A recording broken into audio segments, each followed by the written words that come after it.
Now, perhaps you are just getting started in your songwriting journey and you want to know what you should have in your songwriting toolkit. Or perhaps you've been songwriting for quite some time and you're just curious to know what other songwriters do to get lyrics and tunes down on paper. Well, today I'm going to take you through my essential songwriting kit and accessories that I use all the time in my songwriting process, starting with an acoustic instrument.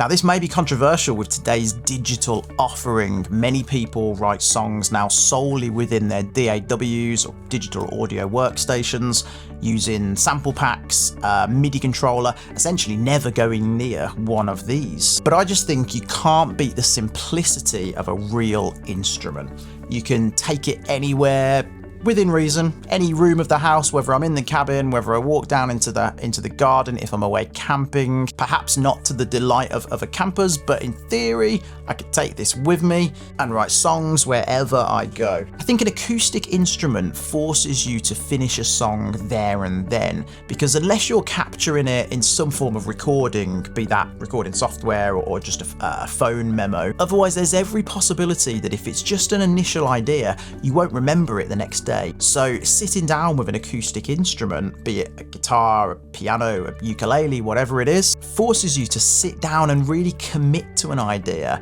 until it's not necessarily finished, but at least in a position where you can park it and come back to it later. It has the main meat on the bones. It might just need a little bit of fine tuning and finessing. Writing on just an acoustic guitar also forces you to consider the contrast between verse and chorus, or different sections of the songs, because you can't rely on different drum beats, different samples, different instruments that can be added in to create dynamics.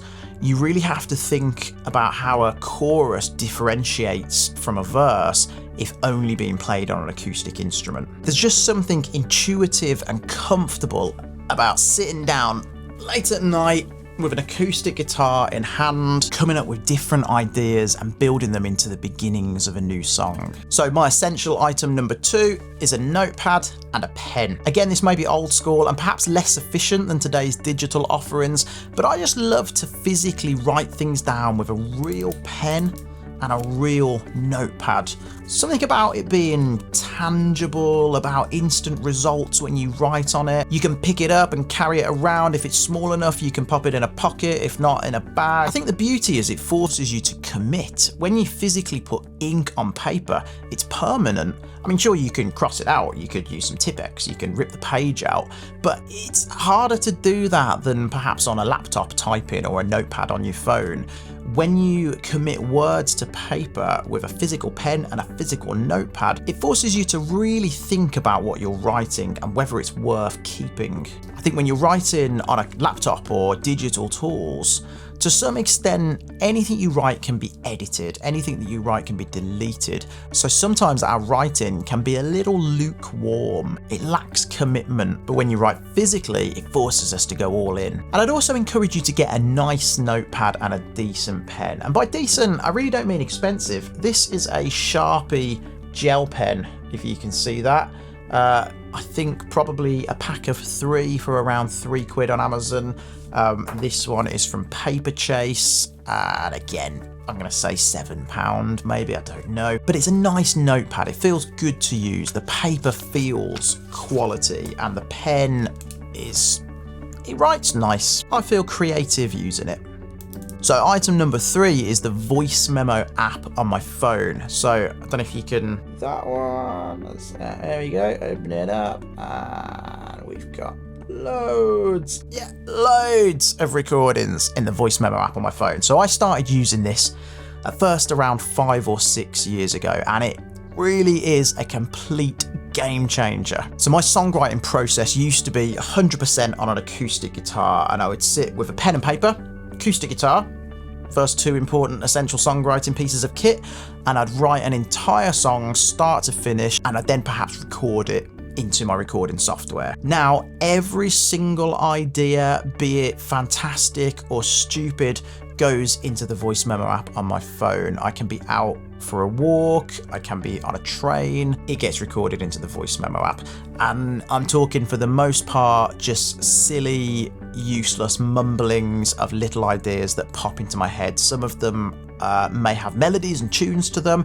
Others may be just song title ideas, lyric ideas. Sometimes I will pick up a guitar and actually play a tune into it. But essentially, every time I sit down to write a song, I've got this ever-growing library of ideas that I can just dig into. It means I never have writer's block. Item number 4 is a reference track. So the reason I'm holding my phone is that's because where my Apple Music library is stored. A reference track could be one single song, it could be an album, it could be a playlist, maybe an entire genre. The point is, it's really hard to write a song with absolutely nothing to go off. A reference track gives you a map or a guide, if you will, of what should or shouldn't go into your song. I.e., if you're trying to achieve a certain feel of a song, so maybe it's a kind of a gritty rock song by the Black Keys, you're not copying that song, but you're listening to where do the drums come in, what are they doing in the chorus, how many guitars are playing, where does the solo come in, what notes do they kind of reach up to in the chorus, how different is the verse and the chorus, where's the contrast. So you're not copying the song, you're just deciding what similar elements you're going to incorporate into your song. Now, perhaps a little geeky and certainly less essential, but when you just can't think of that word, a thesaurus. So you might have a word in mind, but it just doesn't fit. Perhaps it doesn't rhyme, perhaps there are too many syllables, or it just doesn't strike that point home strongly enough. A thesaurus can be a really useful little lookup tool when songwriting. It can help you find that perfect word that you might not otherwise have thought of. Now again, there's nothing wrong with using the thesaurus on your phone or on a desktop, but as I said, I'm a little bit old school. I like something tangible. When I sit down to write a song, I kind of just like to have all the tools ready that I can just grab and dig straight into. So for me, a physical thesaurus,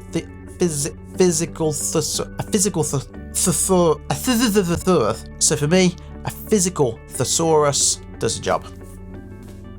Now, similar to a thesaurus, but definitely a level up on the songwriting geek spectrum, is the rhyming dictionary. Now, this is no ordinary dictionary where you just look up a word and it tells you what it means. This, my friends, is a rhyming dictionary. You look up a word and it will tell you what rhymes with that word, but not just any old rhyme. It'll give you perfect rhymes, near perfect rhymes, family rhymes, slant rhymes. You may think, I don't need to be told what to put in my songs, I already know what I want to say. But sometimes looking up a word and seeing what else rhymes, what else in theory could fit into your next line, can actually take the song in a different direction that you might not have planned. So can be a handy little creative tool as well, the rhyming dictionary. So number 7 is a way to record your song. Now this isn't necessarily essential for songwriting, but when you write a lot of songs, you will inevitably forget how some of them go. Having a way to capture your song will ensure that you don't forget it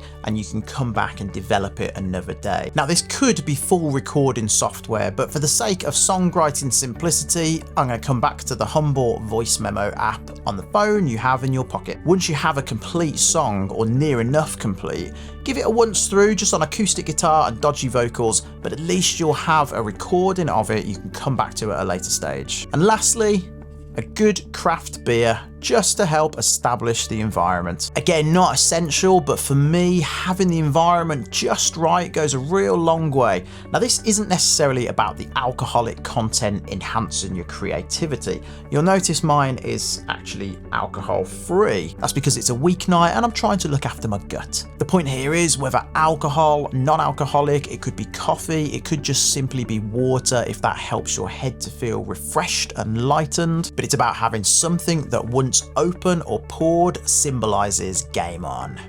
So there you have it, that's my list of songwriting essentials that I recommend every songwriter has in their songwriting toolkit. But of course, bear in mind that we're all different and every creative has a different creative process. These are just my essentials. Let me know in the comments if you think there's anything I've missed or if there's anything that you can't write without. And with that, my friends, I will see you in the next video. Cheers.